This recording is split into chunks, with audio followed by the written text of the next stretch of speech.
This man is crawling on his hands and knees in order to avoid infrared beams. Most properties in South Africa have these. They are there to detect intruders, and if the beams are broken, an alarm sounds in the house, and the occupants know there's a bad guy coming to do horrendous, unspeakable things. That's why he's crawling on his hands and knees. He's also carrying a signal jammer. These signal jammers are more frequently being carried by home invaders because they block cell phone signals and radio signals. In other words, you cannot call for help. You can't call the police. They wouldn't respond anyway in South Africa, but you can't call your armed response company. You can't call your neighbors. There are tight-knit neighbor groups that look after each other, and you can't radio either. So no walkie-talkies, no CB radios. You're cut off. South Africa is in a bad place. I'm going to talk about some of the rather traumatic things that happened to me in South Africa when I was very young. And it is fairly disturbing. So before we get into any of that, let's lighten the mood with a data broker rap. Deep within the corporate offices of a data broker, something is happening behind closed doors. Some stalkers out to get you. We gave them your address. Some jilted ex can find you. Please give them all our best. 'Cause we sold all your info, your name and home address. You cannot escape us. We're data broken bros. When you browse the internet, when you click on accept a cookie, when you sign up for some or other service in a shop, your data gets sold to data brokers, and data brokers then sell it to other people. But there is a way to get your name and personal information removed off of these lists, and that is Incogni. You see, they do the fancy footwork and all the hard work for you. There are thousands of data brokers out there, and for you to go after each one and legally request for your name to be removed would be incredibly time-consuming and costly. But Incogni does it for you. You give them permission, and then they will, on your behalf, send legal letters to all of these different data brokers to get your personal data removed. If you're tired of junk mail and you want to get rid of all these targeted adverts and take your privacy back, go to incogni.com/Winston and use the code Winston to get 60% off. Protect your privacy today. Go to incogni.com/Winston and use the code Winston to take your personal data off the market. And now back to the show. So when I was just about 13, I'd say I'd probably just turned 13, 12, almost 13, I went on a summer camp. Now, it was the end of my primary school, and it was kind of the end of school thing before you go to high school, and we went to this fantastic place out in the bush, out in the wilderness, and it was a beautiful farm-type situation with rivers, with tire swings and, ropes that you could swing over the river and, do all the kind of things that you do on a summer camp that kids enjoy. It was run by this very cool older guy who used to have workshops for art and used to work on old vintage cars and things, and I remember it being quite cool. Anyway, they had converted an old cottage into the dormitories for the boys, and then they had a small house which they had converted into a dormitory for the girls to stay in. And, the boys stayed by themselves, and the girls, the head teacher, her name was Jan, stayed with the girls in the house. Anyway, we were there for about 3 days. I mean, it was about a week we stayed there, but we'd been there about 3 days, and, the usual kind of things that might happen at these things. I remember one guy was playing, one of the boys was playing with a bombardier beetle, and it spat in his mouth, and, that was quite a hilarious thing. The usual kind of things you get up to. But on the third day, I believe, in the middle of the night, there was a commotion, and we were all woken up. And what had happened was a man had snuck into the girls' dormitory, that house, and held the teacher at knife point and demanded that she take off all her clothes. And, well, I don't need to get into the details here, but it was an incredibly traumatic experience for all the young girls. Remember, 11, 12, 13 years old. And, the head teacher, Jan, she was an incredibly strong woman. And she talked him down and made sure that he didn't hurt any of the girls, any of the children. And and that he didn't stab her. And while she was keeping him occupied, one of the girls managed to sneak out and call the owner of the property, who got his gun and ran and chased the guy off. Unfortunately, he got away. And, it wasn't got to have been a year, only about a year and a half prior to that, when I first moved up to Johannesburg. I moved into a school. It was the first co-ed school I'd ever moved into or ever gone to, because when I was in Cape Town, I went to all boys schools. The kind of place where you wear a blazer and a tie. It's probably where I get it from. But now I moved into a co-ed school where there were girls and boys mixed. This was also the beginning of big changes in South Africa. And this was the first school where we were getting, integration with, black students and white students were now together. Prior to that, it was always separate. Anyway, a lot of changes happening. But the biggest thing that happened there that I remember that made the biggest impression on me, and I guess in a way it was quite traumatic, is one morning we used to have assembly where you get together in the big hall and, the principal gets up there and says a couple words and the kids sing songs, that kind of thing. And on the way to assembly, I saw in the teacher's office one of the girls sobbing and absolutely distraught and in a terrible state. And it turned out, we were all told later, that she'd actually been on the way to school. Now, there was an empty space outside the school. We call it the bushveld. It's got trees and shrubs and that kind of thing. And kids used to walk to school. There were paths that they would walk to school, sometimes ride their bikes, things like that. And she had walked along one of these paths in the morning and unfortunately run into a dreadful, terrible incident. And I mean, this was really horrible. She must have been 11 and a half years old, And I mean, I've been thinking about some of the things that have happened to me, especially at a younger age in South Africa, some of the things that I was exposed to. These being just two, and they're about a year and a half apart. I mean, I remember hearing cries for help from my neighbors, because I used to live on a small holding, and this is probably why I experienced a lot of this stuff, is I lived on a small holding, which is like a small farm.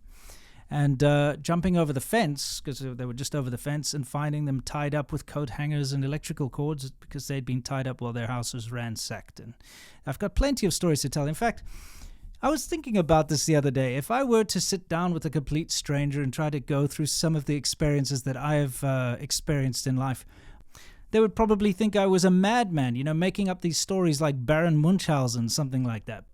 But luckily or unluckily for me, everything I tell you guys and all my stories can be corroborated. I mean, my schoolmates that were there on that summer camp all remember that event.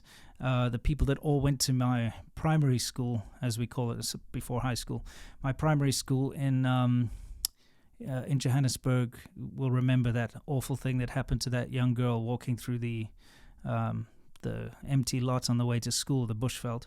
Now, having gone through an incredible amount of traumatic and terrible experiences in South Africa, of course, things didn't slow down. The older I got, the more incidents I'd get involved in or I would witness. And having my personality, I won't stand by and see something unjust happening. And I mean, it's gotten me into a lot of trouble, but if I see someone in trouble, I always help. That's just who I am. If I see someone doing something bad, I will try to stop them, and that's who I am. And South Africa is the wrong place to live if that's your personality, because, well, like I said, I used to get into a lot of trouble and had many close scrapes with death. And so when I left South Africa at the age of 25 to move to China, it was the absolute best thing I could have done. It actually saved my life, China, for all its flaws, was definitely a better environment for me to be in at the time. And much safer than South Africa. Now, don't get me wrong, China isn't a safe country by any means or any stretch of the imagination, but it's a lot safer than South Africa, that's for sure. And there were a lot more opportunities for a person of my skin color in China than there were in South Africa. And these are just some of the reasons why I left South Africa and, quite frankly, will never, ever return. So I want to pivot this video from me talking about terrible experiences in South Africa. I guarantee you there are many more, so don't worry. Lots to talk about in the future. I wanted to pivot it to America.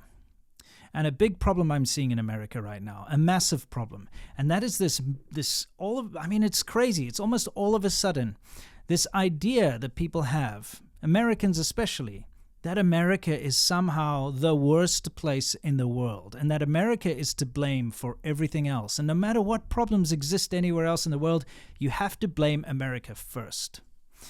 Now, I sometimes joke that Americans like to be number one, and one of the things that they always have to fight to be number one at is the worst. You know, if you want to say, oh, look, there's crime in South Africa, somebody will pipe up and try to say, oh, yeah, well, downtown Chicago. It's almost as if it's a competition to see who's the worst, and they want to be the best at being the worst.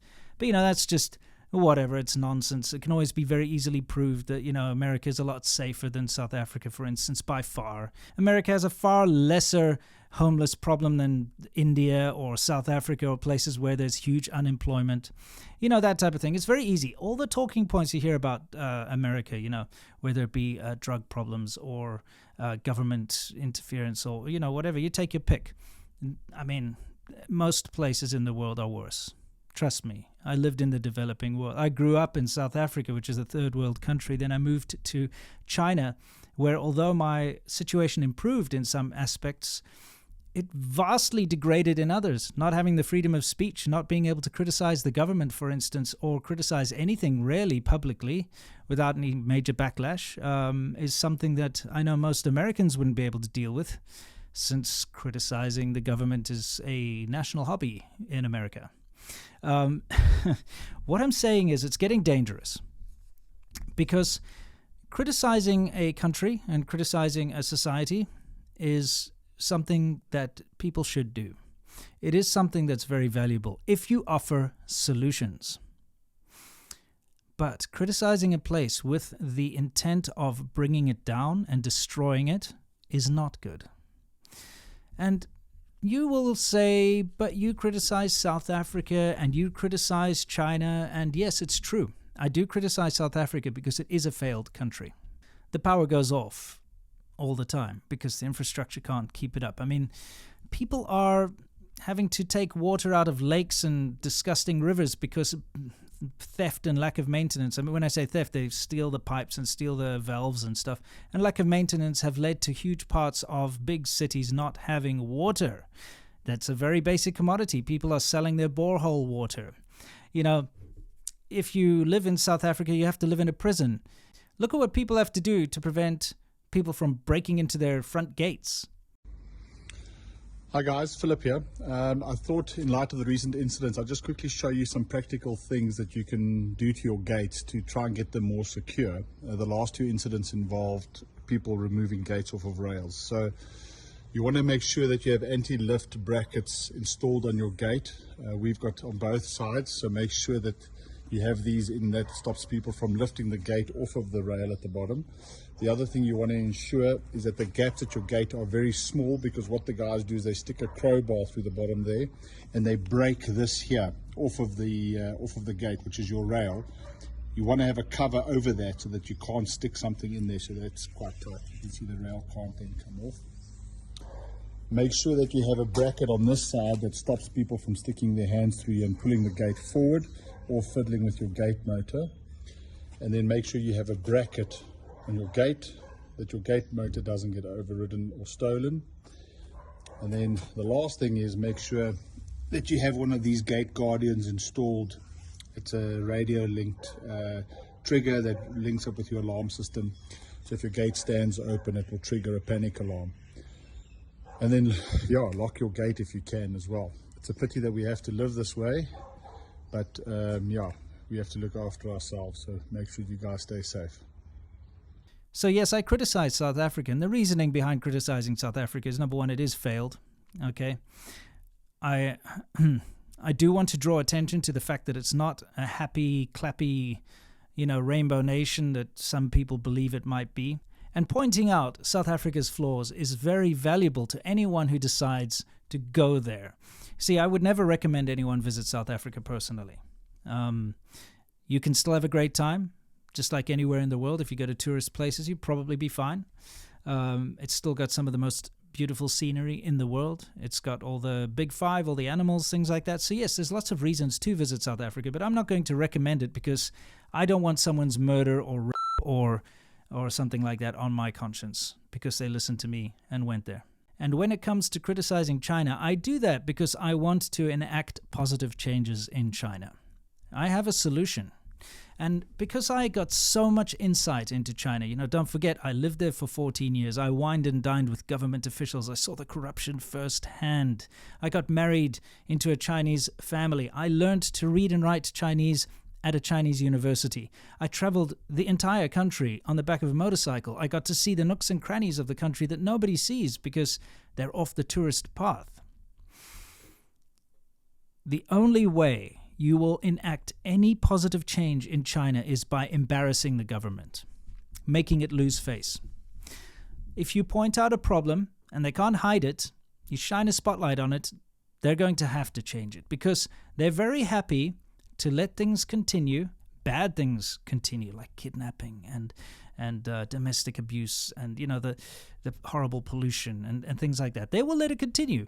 It's only when somebody points a spotlight on it that they're like, okay, fine, we're not going to continue that anymore. Or, okay, we'll do something about that. And that's why I criticize aspects of China, specifically the Chinese government and the things that they do, because through embarrassment, I can help enact change. And I know that I have actually enacted change in the past with certain things. And on top of possibly enacting change, I can also forewarn people and prepare them for when they do deal with China and when they do go to China. So they know what pitfalls to, avoid, like the scams and that sort of thing. Now, what I see when people are criticizing America is they're not looking for solutions. They are looking to blame. They're looking to tear down the institutions that founded America. They want America to fail. And that's when it's dangerous.